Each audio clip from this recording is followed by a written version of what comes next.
बच्चों, ये जो नवनीत का जो प्रश्न पत्र 4 है उसके अंदर ये जो सवाल है, सेकंड सवाल, प्रश्न 3 ब का दूसरा सवाल, रुपये 540 कुछ छात्रों के बीच समान रूप से वितरित किए जाते हैं। यदि 30 से अधिक छात्र होते तो प्रत्येक छात्र को 3 रुपये कम मिलते।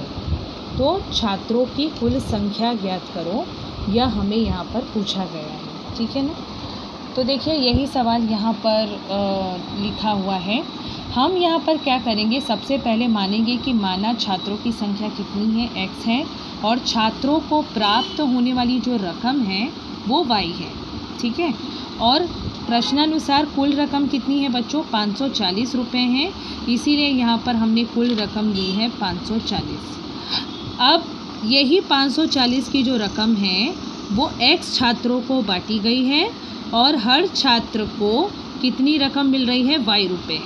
यानी एक छात्र को, अब हमें नहीं पता x कितने छात्र हैं, तो ठीक है, हो सकता है ये 10 हो सकता है 15 हो सकता है 20 हो, लेकिन जितने भी छात्र हैं हर छात्र को कितने रुपए मिल रहे हैं, y रुपये मिल रहे हैं।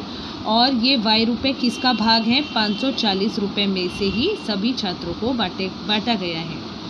क्योंकि छात्रों की संख्या आपको पता है कि कुल रकम जो है वो 540 रुपये है, यह हमें छात्रों को बराबर बराबर मात्रा में बांटनी है और प्रत्येक छात्र को जो मिलने वाली रकम होती है उसमें जब छात्रों की संख्या का हम गुणा करेंगे ना, तो वो कुल रकम के बराबर होगी।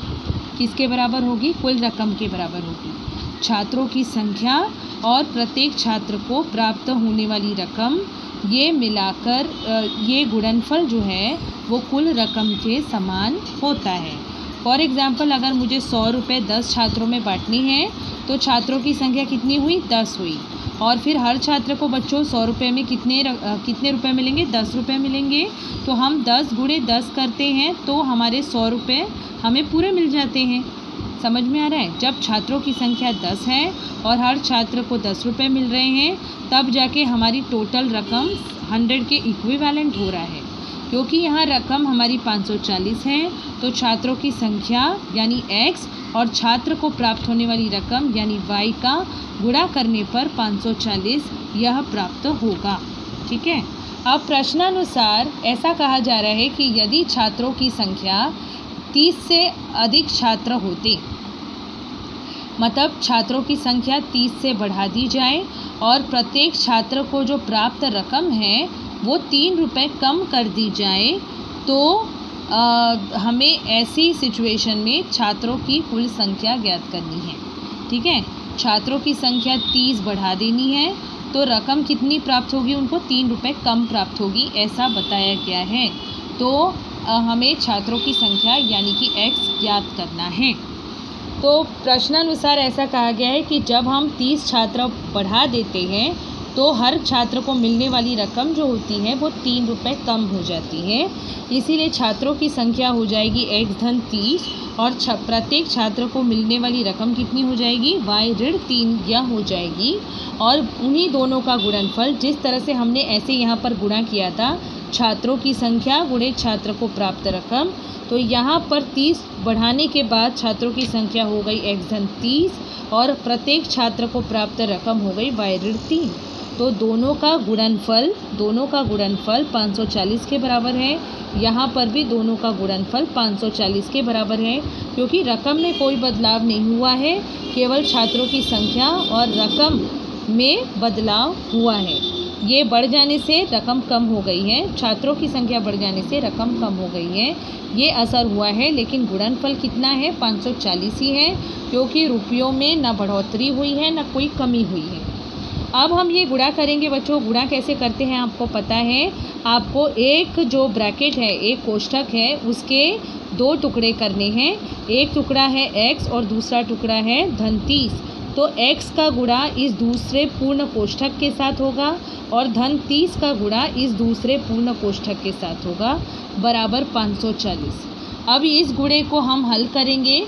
x और y का गुणा करेंगे तो xy ऋण 3 और x का गुणा करेंगे तो 3x हो गया, धन हो गया 30 और y का गुणा करेंगे तो 30y हो जाएगा। यहाँ पर माइनस है, यहाँ प्लस है, तो यहाँ पर माइनस में आंसर आएगा। 30 और 3 का गुणा हो जाएगा तो 90। इसके बाद बराबर होगा 540। ठीक है, अब इसको आगे देखते हैं। आगे ये जो चीज़ें हैं ये आपको सेम उतारी हुई दिख रही है, केवल आपको बदलाव कहाँ दिख रहा है, यहाँ।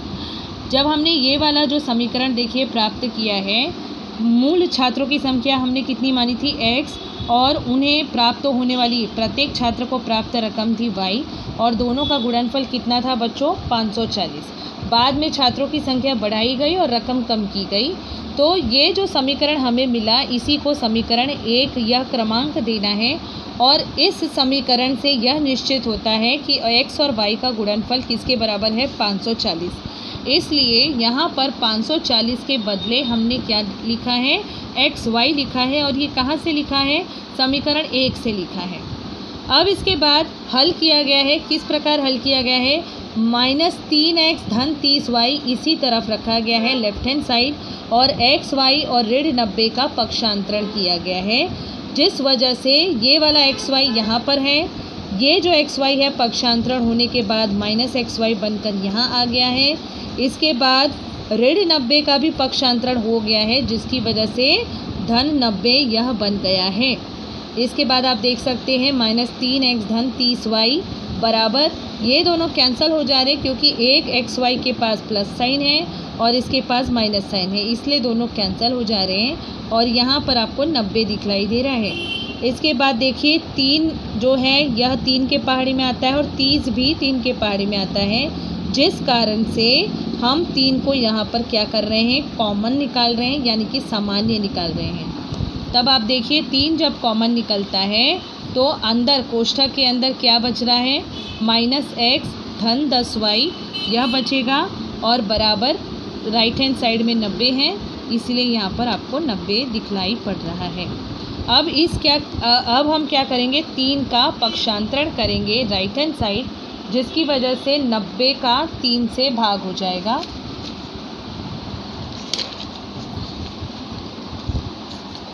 अब आप आगे देख सकते हैं, ये जो समीकरण है ये वही 3 जब हमने कॉमन निकाला था, कोष्ठक के अंदर यह घटक बचे थे, 3 का पक्षांतरण देखिए यहाँ हो गया है, और 3 से फिर भाग देने पर 30 आएगा, 90 का भाग देने पर हमें 30 यह प्राप्त होगा, और इस तरह से ये समीकरण हमें मिला। अब आपको पता है समीकरण 1 क्या था बच्चों, समीकरण 1 था x गुणे y बराबर 540। समीकरण 1 क्या था, x गुणे y बराबर 540। आप देख सकते हैं यहाँ पर समीकरण 1 x गुणे y बराबर 540। तो यही समीकरण 1 से हम y का मान निकालेंगे। x y बराबर 540 है, तो y बराबर क्या होगा, 540/x। अब यह मान हम इस समीकरण में रखेंगे, ये समीकरण जो अभी हमें प्राप्त हुआ है ना, ये y का मान हम इस समीकरण में रखने वाले हैं। तो y के बदले में हम क्या रखेंगे, 540/x। तो आप देख सकते हैं ये वही समीकरण है जो आपको ऊपर प्राप्त हुआ, इसमें y के बदले हम क्या रख रहे हैं, 540/x रख रहे हैं। और अब देखिए हल करेंगे, ऋण x यहाँ पर मौजूद है, धन 540 का गुणा 10 के साथ होने पर 5400 आ रहा है, बटे x आ रहा है बराबर 30। ठीक है, अब क्रॉस मल्टीप्लिकेशन होगा, ऋण x का गुणा x के साथ होने पर ऋण x का वर्ग आएगा, धन 5400, यहाँ पर x के डिनोमिनेटर में कौन है, 1 है। अगर आप देख रहे हो यहाँ पर डिनोमिनेटर आपको दिखाई नहीं दे रहा है, इसका मतलब आपको यहाँ पर डिनोमिनेटर क्या लेना है, 1। इस तरह से 5400 का गुणा किसके साथ होगा बच्चों, 1 के साथ होगा, तो 5400 ये हो गया। इसके बाद x और 1 का गुणा होने पर x आता है, राइट हैंड साइड में बराबर 30 है। अब आगे बढ़ते हैं, यह जो आपको है सेम दिखलाई दे रहा है, x का गुणा यहाँ चलकर 30 के साथ हो जाएगा, जिसकी वजह से 30x हो गया है। इसके बाद 30 का पक्षांतरण हो गया है, जिसकी वजह से धन 30x जो है यहाँ आने के बाद -30x हो जाएगा। दोनों पक्षों में अब ऋण 1 से गुणा करेंगे, जिसकी वजह से सभी के चिन्हों में परिवर्तन आ जाएगा, -x² बन जाएगा +x², -30x बन जाएगा +30x, प्लस 5400 जो है ये बन जाएगा ऋण 5400। तो देखिए इस तरह से यह बनेगा समीकरण। और आपको पता है 0 में जब हम ऋण 1 का गुणा करते तो 0 ही आना है, इसीलिए यहाँ पर आपको कोई भी बदलाव नज़र नहीं आ रहा है। अब हमें क्या करना है, गुणनखंड विधि से इस समीकरण को हल करना है। हमें ऐसी दो संख्याओं का चुनाव करना है जिनका गुणनफल आए ऋण 5400 यानी कि ऋण 5400 और योगफल करने पर आए धन 30। तो वे दो संख्याएं कौन सी है बच्चों? वे दो संख्याएं हैं धन 90 और ऋण 60, क्योंकि इन दोनों का जब आप गुणा करेंगे तो आपको ऋण 5400 प्राप्त होगा और इन दोनों का जब हम योग करेंगे तो धन 30 प्राप्त होगा। इसीलिए वे दो संख्याएं ये हैं। अब इनके अकॉर्डिंग हम इसको अलग अलग घटकों में विभाजित करेंगे। धन 30x के बदले हम रखेंगे धन 90x ऋण 60x। बाकी सभी घटक यहाँ पर आपको समान दिखलाई दे रहे हैं, बराबर शून्य भी दिख रहा है। इसके बाद आपको पता है क्या करना होता है, आपको पेयरिंग करनी होती है और पेयरिंग करके कॉमन निकालना होता है। यहाँ पर x कॉमन है तो x कॉमन निकल गया है। कोष्ठक के अंदर x धन 90 ऋण 60 क्यों? क्योंकि 60 यहाँ कॉमन है। 60 के पहाड़े में 90 बार में 5400 आता है, या आप 60 से 5400 को भाग देंगे तो आपको 90 मिलेगा। इस तरह से 60 यहाँ 60 एकम 60 होता है और 60 90 बार में 5400 होता है, इसीलिए 60 कॉमन है। और अंदर कोष्ठक के x बचेगा, क्योंकि -60 बाहर गया है इसीलिए ये माइनस बाहर की तरफ चला गया और अंदर क्या बचेगा बच्चों? प्लस 90 यानी प्लस 90 बचेगा और कोष्ठक बंद बराबर शून्य। यहाँ पर x धन 90 का एक कोष्ठक तैयार हुआ और x ऋण 60 का दूसरा कोष्ठक तैयार हुआ है। इसके बाद x धन 90 बराबर शून्य या x ऋण 60 बराबर शून्य, x धन 90 बराबर शून्य या x ऋण 60 बराबर शून्य, इस तरह से होगा, जिसकी वजह से x बराबर हो गया ऋण 90 और यहाँ पर x बराबर हो जाएगा धन 60। क्योंकि आपको पता है कि x हमने किसके लिए माना था बच्चों? छात्रों की संख्या के लिए माना था और x छात्रों की संख्या कभी भी ऋणात्मक नहीं होती है, इसीलिए x का मान ऋण 90 नहीं हो सकता है।